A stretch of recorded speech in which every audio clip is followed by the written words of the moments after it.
Magistrate Shamsul হক জামিন দিল না।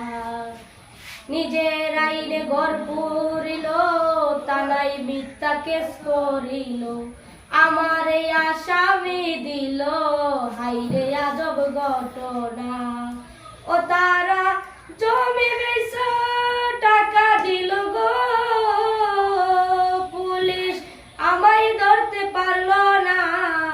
ম্যাজিস্ট্রেট শামসুল হক জামিন দিল না আমারে, ম্যাজিস্ট্রেট শামসুল হক জামিন দিল না আমারে, ম্যাজিস্ট্রেট শামসুল হক জামিন দিল না। উকিলের যুক্তি নিলাম, 3 মাস পলাইয়া রইলাম, হায়দার কোর্টে হাজিরা দিলাম, রেহাই তো আর পাইলাম না।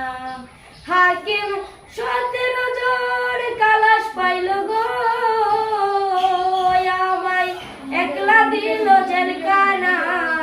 ম্যাজিস্ট্রেট শামসুল হক জামিন দিল না আমারে, ম্যাজিস্ট্রেট শামসুল